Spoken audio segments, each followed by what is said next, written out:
Alright, good morning. We're back, and of course, it's been rough trying to keep the consistency going, but I think I'm going to look to do what I can here moving forward to keep that going a little bit stronger, and hopefully, we don't let up this time. We'll see how it goes. We'll talk a bit more about how all of that's coming together at other points in time, but for right now, we're just going to keep all the good times rolling and everything. We're going to talk a little bit of wrestling, and I want to start off here with Mr. Wheeler Yuta, and I want to talk about him specifically just for the fact that, it's just going to show the incredible character development this guy has had over the years. And I say that specifically from where he started, which was actually a part of the Best Friends group, which isn't even a group anymore. Chuck Taylor,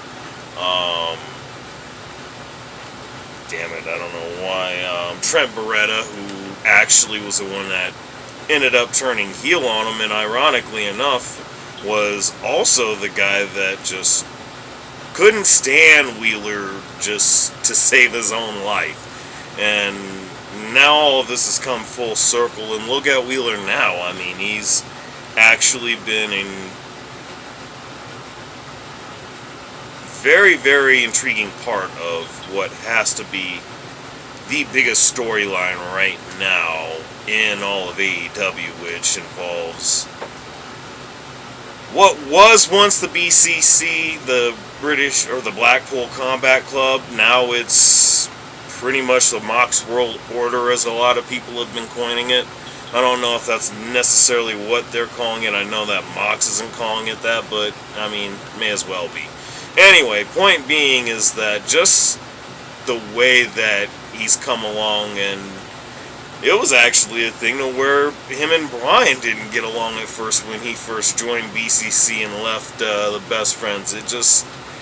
Again, I just wanted to talk about this because of how amazingly full circle this guy has come. And, we got guys like Daniel Garcia, who just re-signed his deal. I gotta say that if anyone gets a new deal as far as like the younger talent in AEW is concerned, look no further than one Wheeler Yuta. And we'll definitely talk more about that on other videos, but we're gonna move right along because I gotta admit, even though I'm about to say some things that, I'm probably going to wind up seeming like I'm contradicting myself a bit here, but, well, I will say it is for good reason, but what I want to talk about is just the Wyatt Six. And the reason being is because they haven't been heavily used on Monday Night Raw or with WWE in general, and I gotta say I'm perfectly fine with that. And especially because of the fact that really when it boils down to it, it's interesting that I was talking about AEW. I also have in the past brought up, a lot of smart decisions that were made with certain episodes of AEW Dynamite. Now, of course, I'm going to have to follow that up with some not so favorable thoughts when it comes to that and Tony Khan, but that's going to be a whole other thing because we're clearly talking the opposite here. Specifically the fact that you've got the Wyatt Six now engaged in a program with the Final Testament. If you saw Raw last night, I gotta say, this was one of the best things I have seen in quite some time. Just the idea of the Wyatts, the Final Testament, going head to head with one another is just fantastic for a variety of reasons.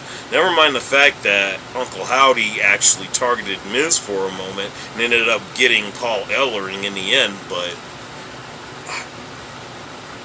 just the things that they do with this group is nothing short of remarkable, and it's hard for me to not enjoy what I've seen done with the Wyatt Six since being brought to Monday Night Raw, and I just look forward to what's going to be happening with the Final Testament. This is something that actually is sustainable, and might even go through the end of the year. I mean, this was well thought out, well put together. Loving everything about this. The flip side to it, however, is that we got to talk about Raw now being on 2 hours. And I gotta kind of question why this was a decision.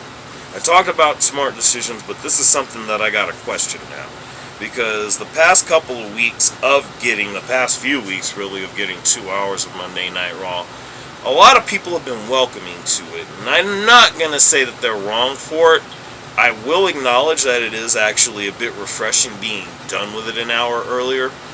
But the fact that when Raw goes to Netflix in January of 2025, here in the next couple months, it's going to go back to 3 hours. And not only that, SmackDown goes to 3 hours. Now, for the fact that quite a few people, content creators specifically, not me particularly, but just other content creators, have been just screaming for Raw to go back to 2 hours. And yet, we got it, but it's going to be so short-lived. I guess my whole question on all of this is, what was the point, But either way, it's definitely been really, really interesting. There have been its good points, but also there have been the detractors that go along with it, and I guess that's one of them. And that's really just me speaking my piece about all of that. I mean, that's the only real way I know how to say it, is that I just wonder what the point is at the end of the day. I mean, it's cool, but, why? Just why, if it was only going to be for a couple of months. But that's neither here nor there. We're going to get to the heart of the video here, which I gotta say, if you, of course, watched Monday Night Raw, you saw there was no Samantha Irvin, excuse me. She is no longer with WWE. Lillian Garcia took over ring announcing duties, at least for last night. I don't know if that's going to be a permanent thing.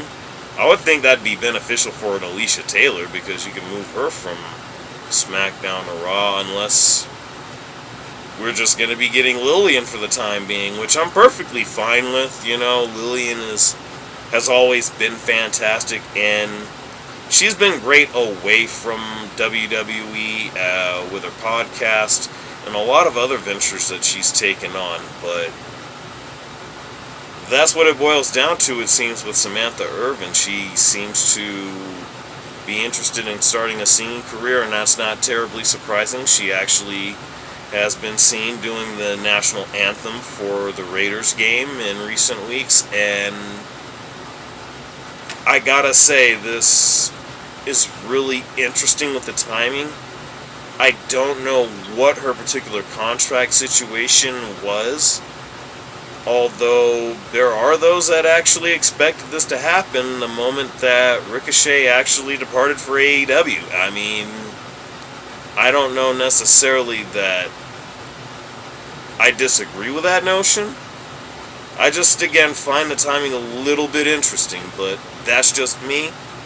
Of course, expect Tony Khan to make an offer. I don't know that anything happens from that that's overly long-term, but anything's possible. I mean, who knows? TK may find some way to sweeten the deal on that. I mean, her fiance's already there. I'm not even sure how else to look at this, but this is just really, really surprising to have seen, and I'm just getting my reaction in on it now. But nonetheless, let me know what y'all think about all this. That's really all I know to say. And of course, y'all know what it is. Like, share, subscribe down below. Let me know what y'all think. Like I said, I don't know why I went to that. That's just how wild this is for me. But man, I gotta say, what timing. I'll see y'all later.